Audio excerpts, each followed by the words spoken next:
da Bíblia e também no último capítulo da Bíblia. Apocalipse, capítulo 22.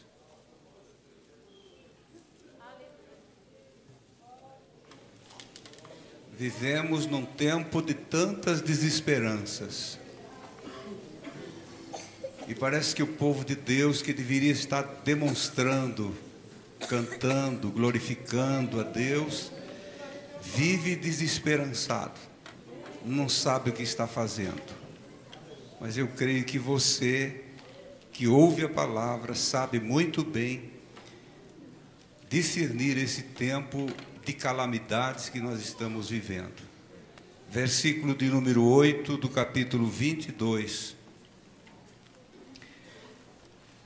Eu, João, sou quem ouviu e viu estas coisas.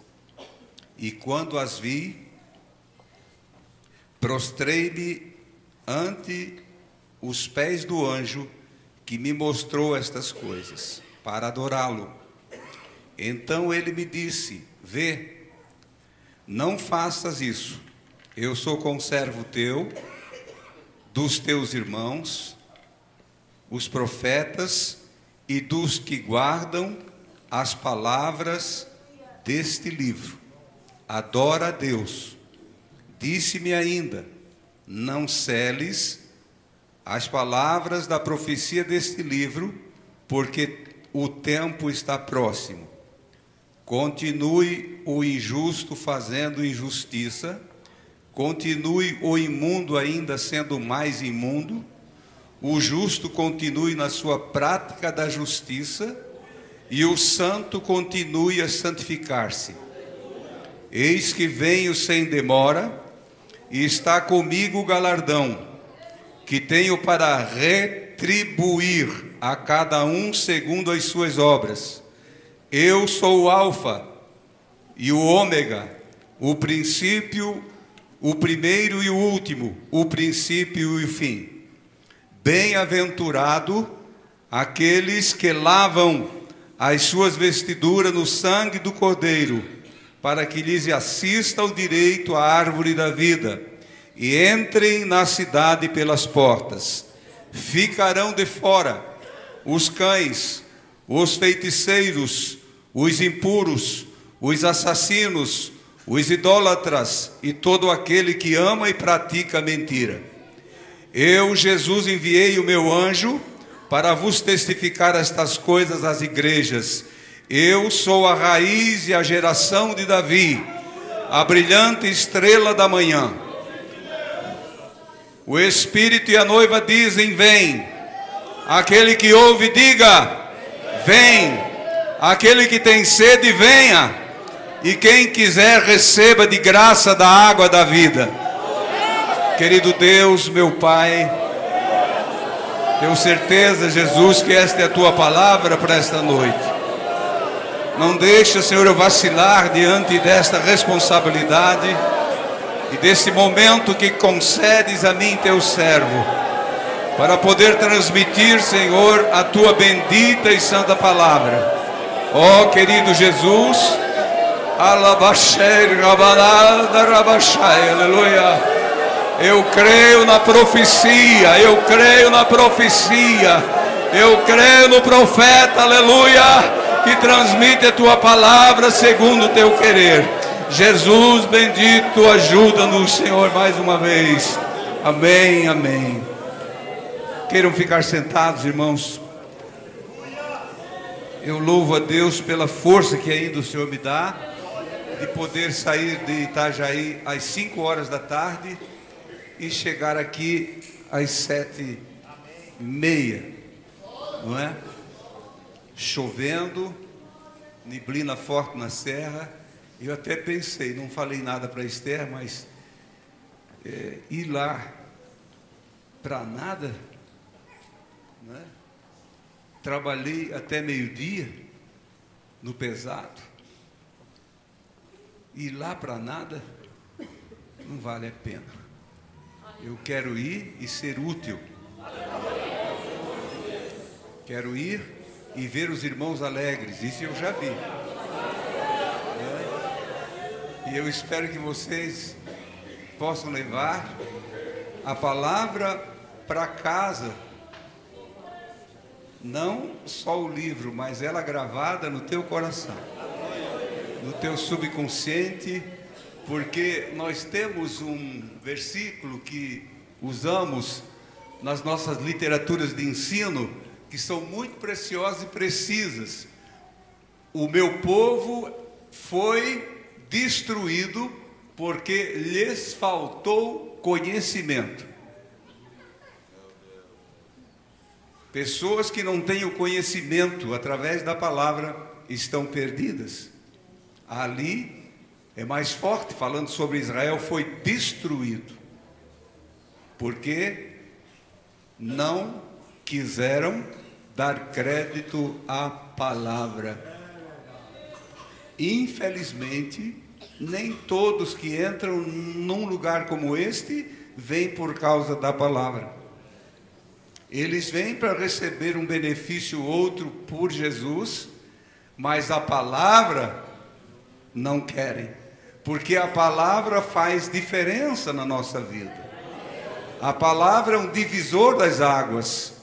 Ou nós somos ou não somos, ou estamos indo para a Canaã celestial, ou estamos indo para a perdição eterna. A palavra faz a diferença. Então eu gostaria de falar para pessoas hoje que ao menos tem o desejo de viver de olhos abertos, que olhem, que vê. Muitas vezes a palavra, o próprio Jesus falando, diz: olhai, vigiai, observai, ouvi. Ouve, povo meu, olha. Quando Moisés foi levado para o monte onde ele foi, quando ele morreu, ele já tinha mais de 100 anos, talvez 110, não é? E o Senhor disse para ele: eu vou mostrar para você todas as promessas que eu fiz para Abraão, para Isaac e para Jacó. Vou mostrar para você toda essa imensidão, e tu vais olhar com os teus olhos. Ele era velho, mas não era cego. Era velho, mas não era cego. Tinha até pecado, transgrediu. Ele junto com seu irmão Arão, na verdade lá em Meribá, os dois pecaram juntos.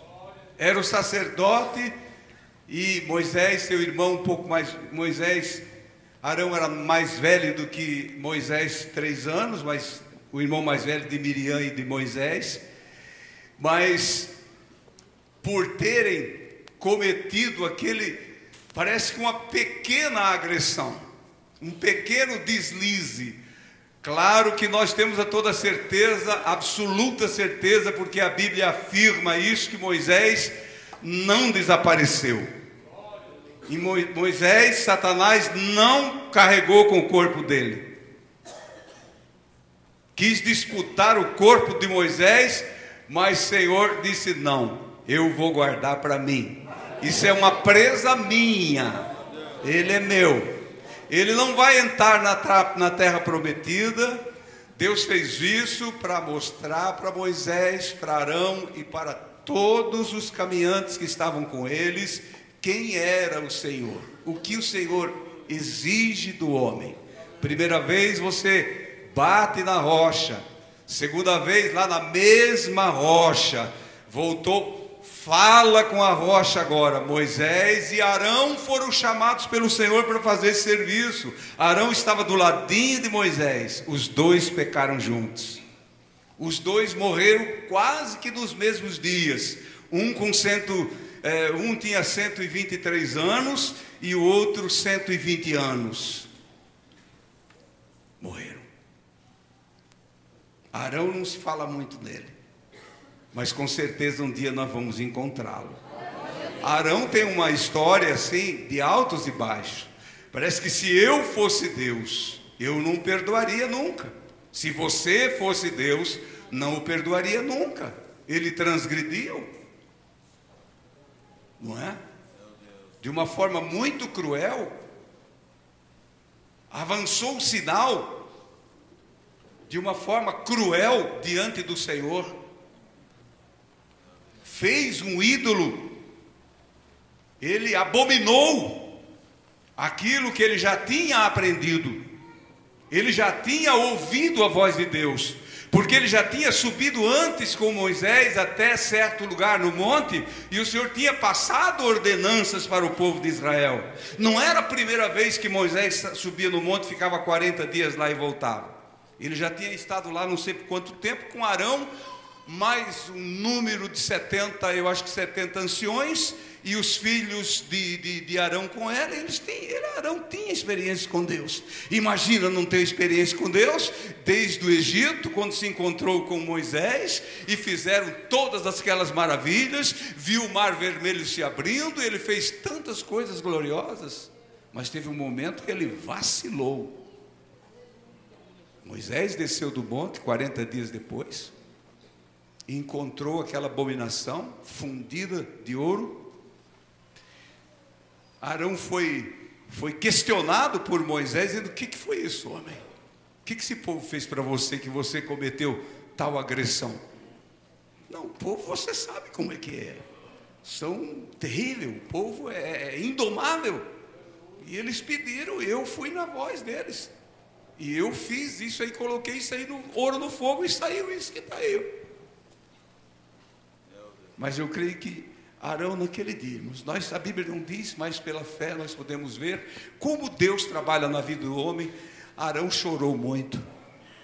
Arão se humilhou para poder prosseguir como sacerdote.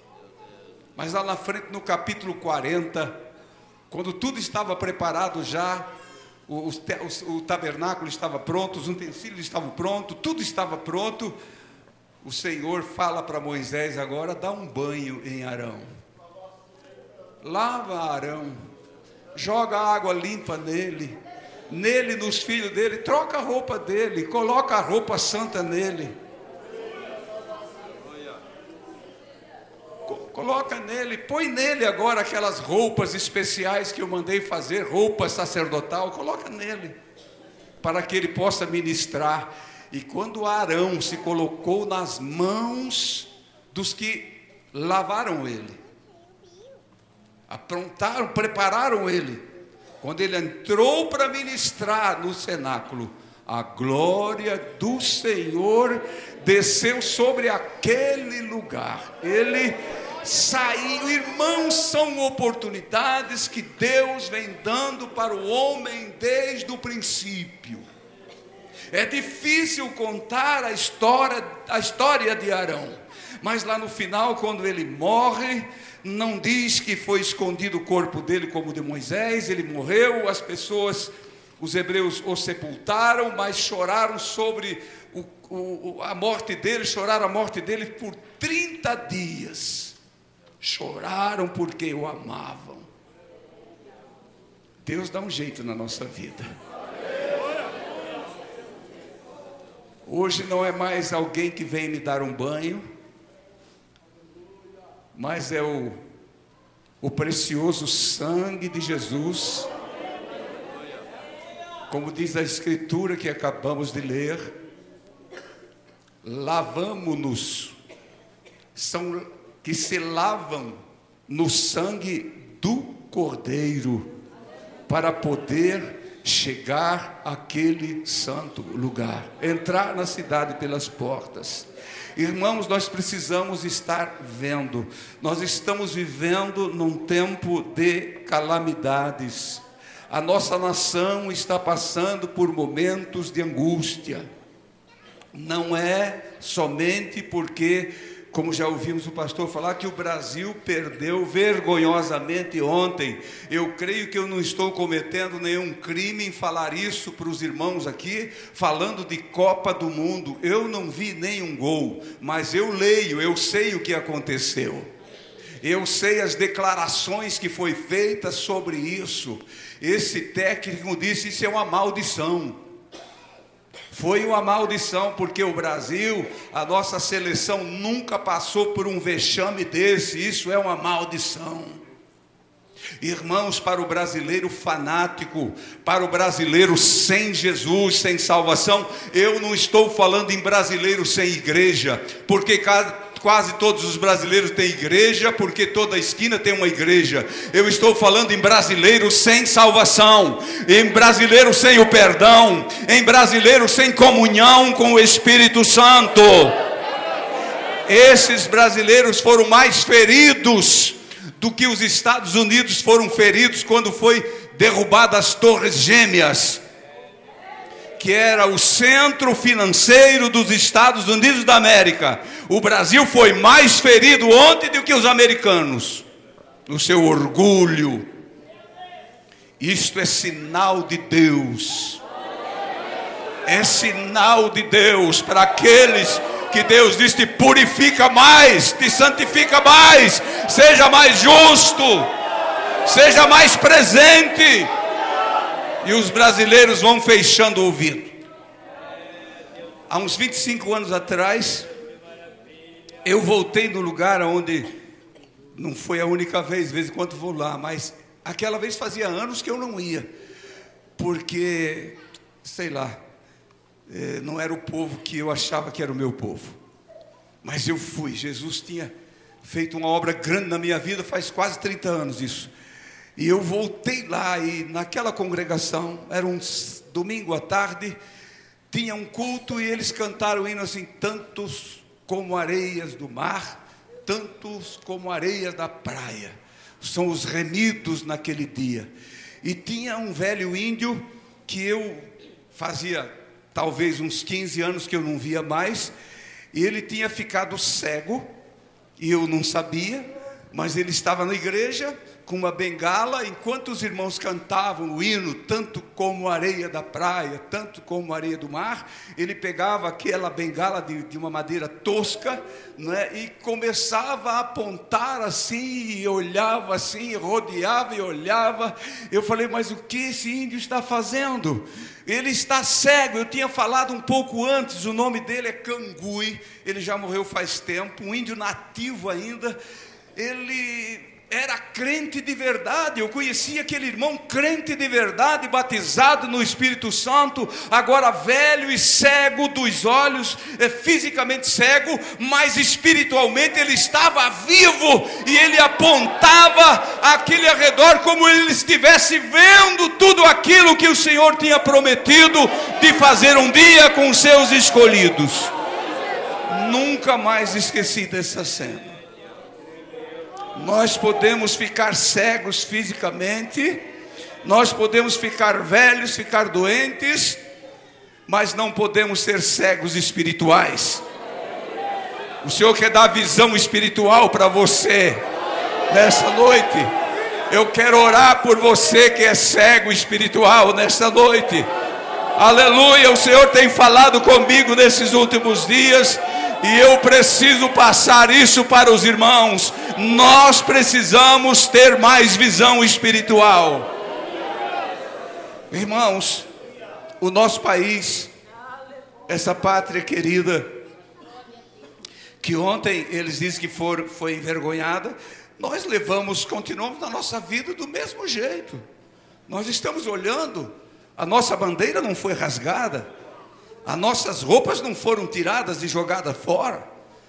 Todo mundo vivia de verde e amarelo, né? Verde e amarelo, e os carros todos enfeitados. Hoje já viu menos. Quantas bandeiras brasileiras não foram pisadas? Roupas jogadas fora, dinheiro sendo jogado fora, milhões e milhões foram gastos. Mas a igreja de Cristo, irmãos, que tem olhos espirituais, ela só ganhou. Porque é mais um sinal da volta do Senhor Jesus. Que não adianta querer você dizer que você é o campeão, que você é o forte, que você decide, que você faz. Não.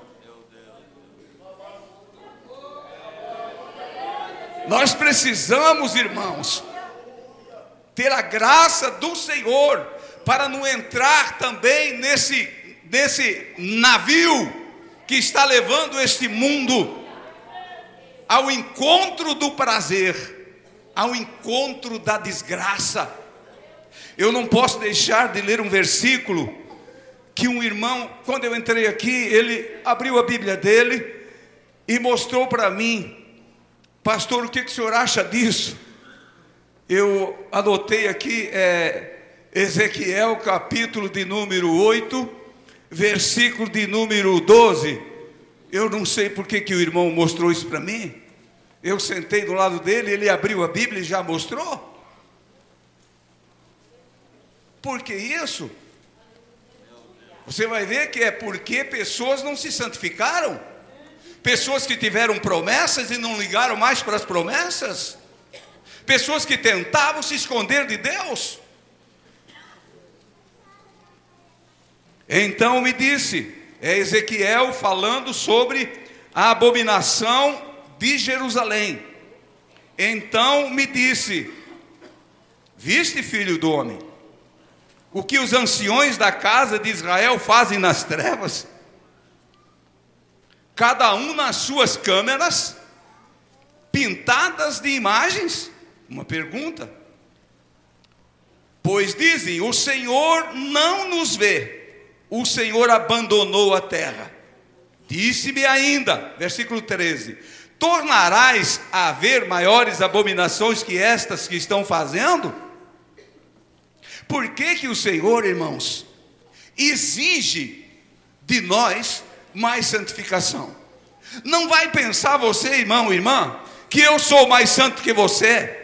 Talvez eu seja o pior do que esteja aqui, mas eu tenho conhecimento da palavra e eu tenho não medo, mas um temor de Deus, dele me pegar escondido na minha câmera, dentro de um quarto, pensando que ele não está me vendo, fazendo abominações que ele não está me observando, olhando para coisas que ele não está vivendo, interagindo com outro campo espiritual que não é o dele. Porque nós vivemos rodeado de campos espirituais malignos, das trevas, que querem atrair você, quer roubar você das mãos de Deus. E por isso o Senhor disse: se tu és santo, te santifica mais. Se tu és justo, faz mais justiça.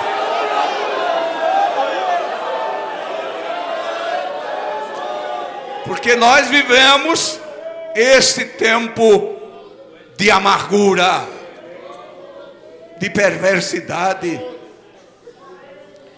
Não somos os queridos da terra.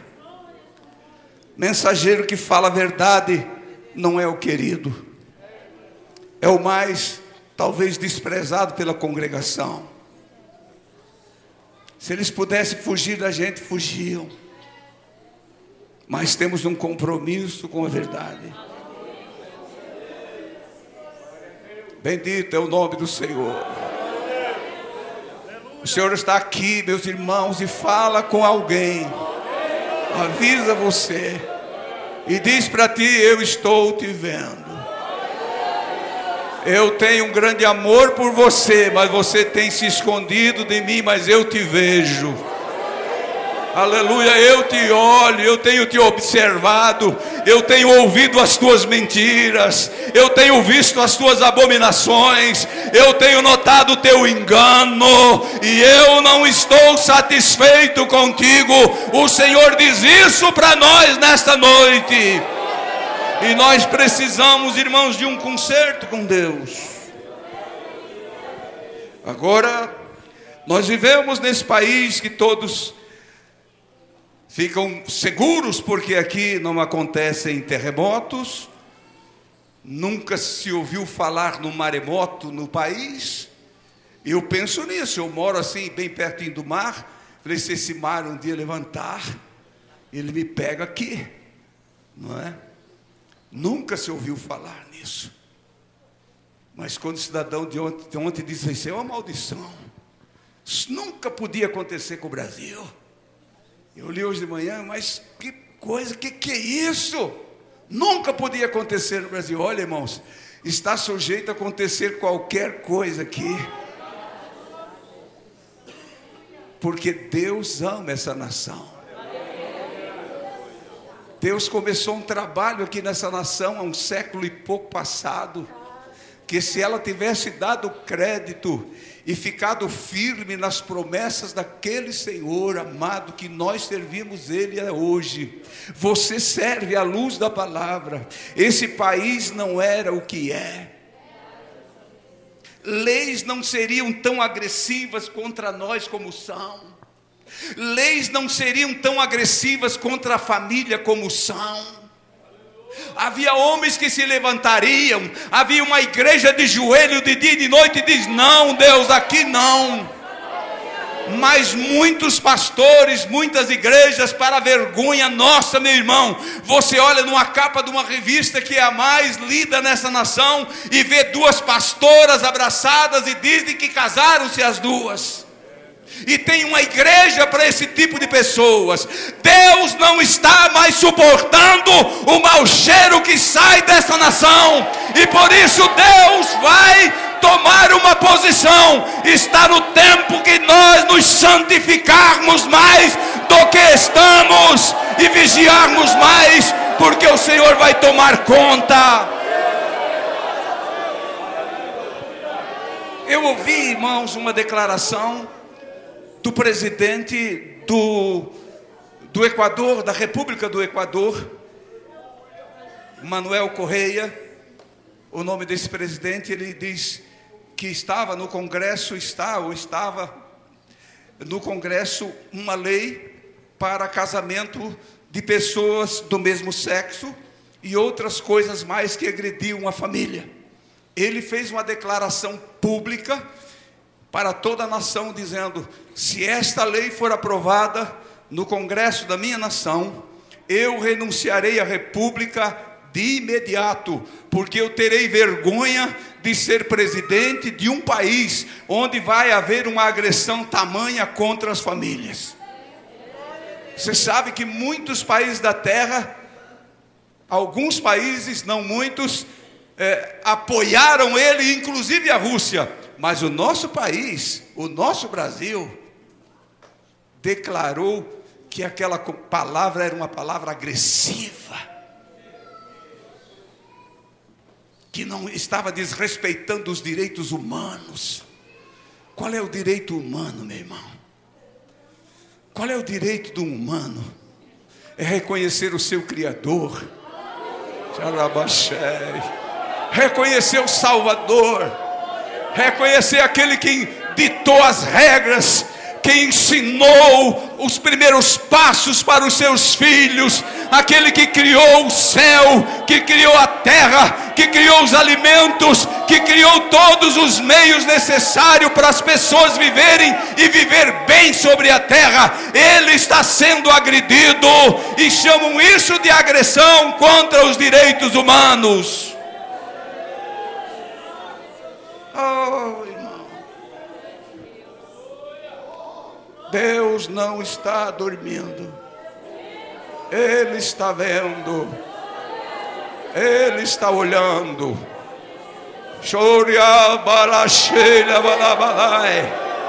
O Senhor continua batizando com o Espírito Santo, o Senhor continua falando com o homem, o Senhor continua transformando vidas. O Senhor tem prazer de ensinar os seus filhos o caminho que devem andar, o caminho que devem trilhar. Ele é o começo e Ele é o fim, Ele te leva até o fim.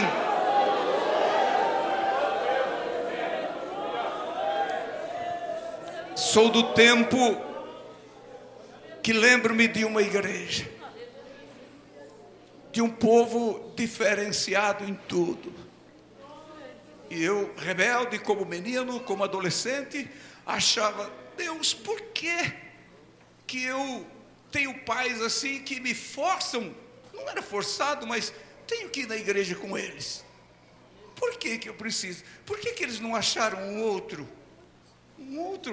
forma de servir a Deus? Por que isso? Mas, passados os anos, eu fui entender por quê. Quando eu vou e olho naquelas imensidão, esses dias eu estive parei o carro numa imensidão daquela, olhei, disse, meu Deus, aqui está um lugarzinho chamado Rio de Trás. Lá está a Serra do Mirador.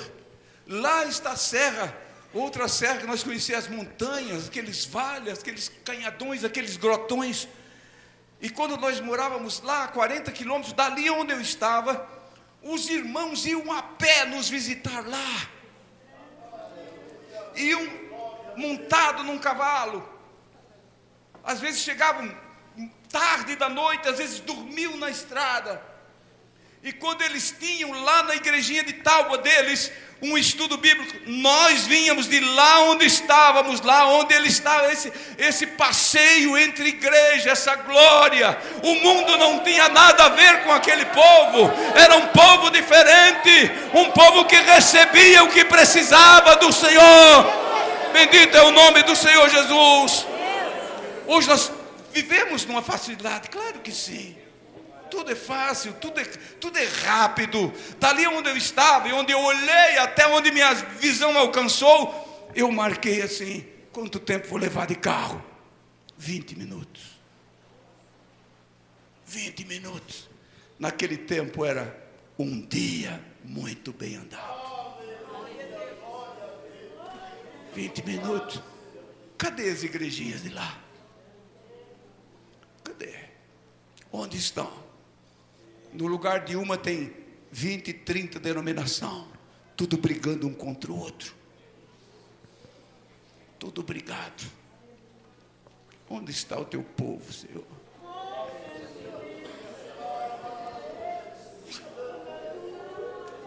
Onde está o teu povo, Senhor? É de chorar, irmão, não é? Chora, chora Israel, chora Israel, chora igreja, chora igreja. Glorifica a Deus, irmão, se tu tens a salvação e sentes a paz do Espírito da tua alma e sabes com toda a certeza dela que um dia tu vais habitar na Canaã celestial. Aleluia.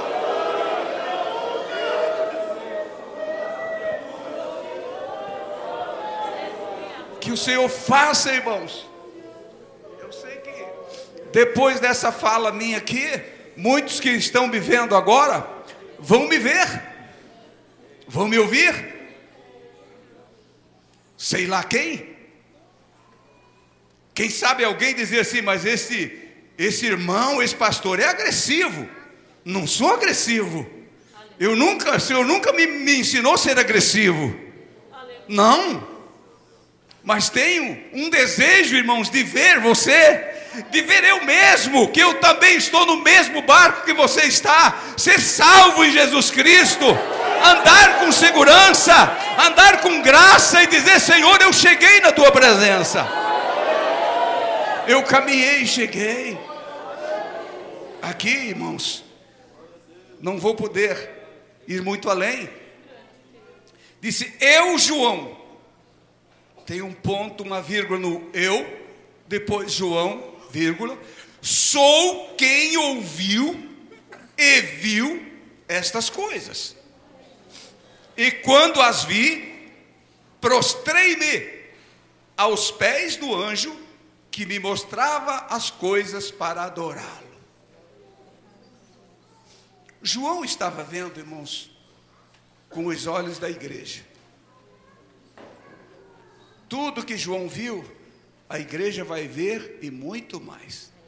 O Senhor deu privilégio para o apóstolo João ver com os olhos da igreja. Ele viu, ele ouviu o que toda a igreja precisa ouvir em toda a história da terra. Um homem, um velho que não estava cego. Eu, João, vi. Eu, João, ouvi. Eu, igreja, ouço. Eu, igreja, estou vendo. Eu estou contemplando. Agora, João, aquele anjo acompanhando ele, em todas as revelações apocalípticas, ele achou por bem: eu vou adorar esse homem, eu vou me jogar aos pés dele. Parece que não tinha nenhum mal isso. Foi tão bom para ele, levou ele em tantas coisas. João estava, eu creio que num estado de graça inexplicável. E ele tentou dobrar os joelhos para adorar o anjo. Sabe o que o anjo disse? Bendito. Então ele me disse: vê, não faças isso. Eu sou conservo teu. Eu sou igual a você. Eu sou o conservo teu dos teus irmãos. Eu sou deles também. Eu sou igual dos teus irmãos. Eu sou dos profetas. Falaram lá atrás. Ou que vão falar. E dos que guardam as palavras deste livro. Adora a Deus. Irmãos, a igreja, a maioria dos que tem igreja hoje, infelizmente, não estão olhando com os olhos da igreja. Nós vimos abominações por aí afora, irmãos. Líderes estão sendo adorados. Líderes estão sendo adorados. Líder morre, mas a fotografia dele fica lá dentro de cada templo. Líderes sendo adorados, como se João pudesse, diante daquele anjo, dobrar o joelho e o anjo ficar caladinho e dizer: é esse mesmo. Eu andei contigo por aí tudo, fiz, agora você me adora aqui. Deixa João pecar. Mas o anjo era um deles também. O anjo era um profeta também. O anjo era um conservo também que conhecia Deus. E diz: não faz isso, não faz isso, adora a Deus, adora a Deus, adora a Deus. Nós não podemos reclamar do lugar onde nós vivemos, irmãos. Não podemos reclamar de forma alguma do líder que nós temos, do irmão que nós temos, conservo nosso, irmão nosso, churabalai, profeta como nós não podemos reclamar. Mas tem gente por aí, irmãos, que se acostumou mal. O líder não se importa em ser adorado, o líder não se importa em ser abajulado. Não, é ele, pronto, acabou. Grandes movimentos que começaram tão bonito nessa nação, e Deus não está mais suportando isso. Adora a Deus, adora a Deus. Ouve a palavra do conservo, ouça a palavra do profeta, ouça a palavra daquele que guarda a palavra como você guarda. Mas adora a Deus, adora a Deus, adora a Deus.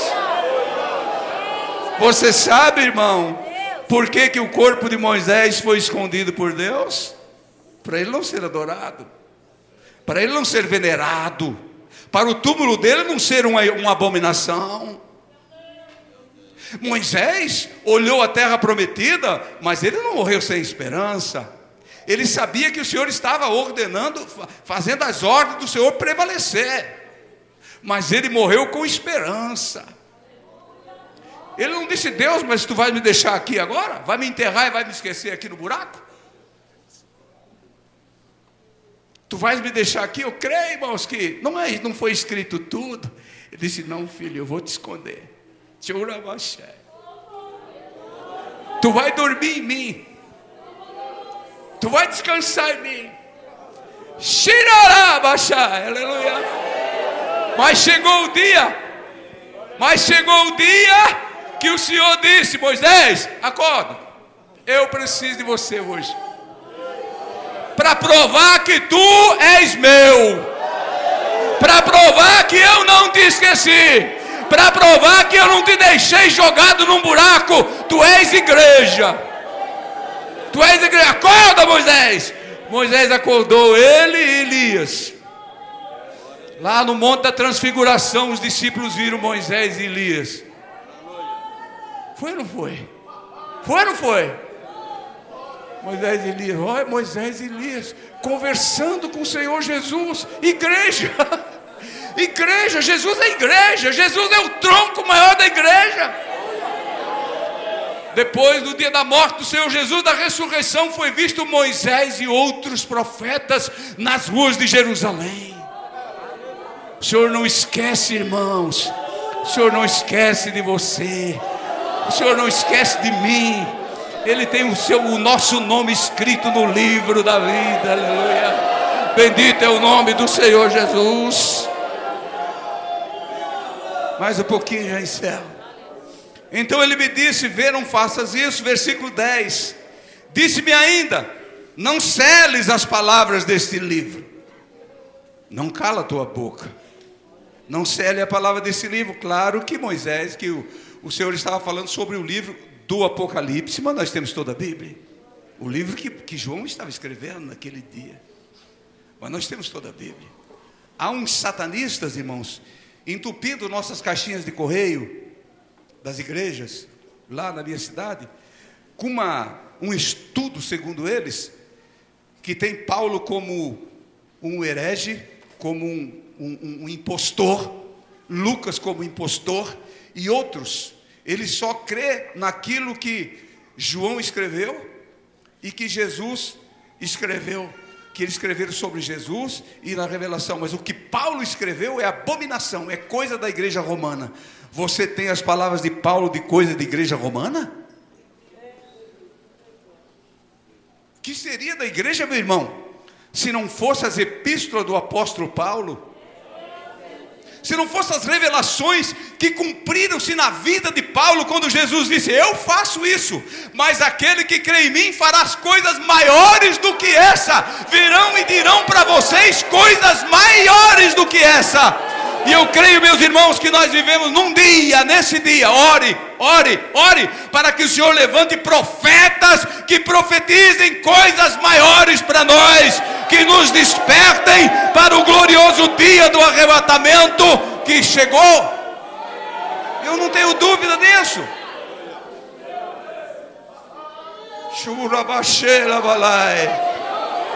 Aleluia. Tinha muita coisa a falar, irmãos, mas eu vou encerrar.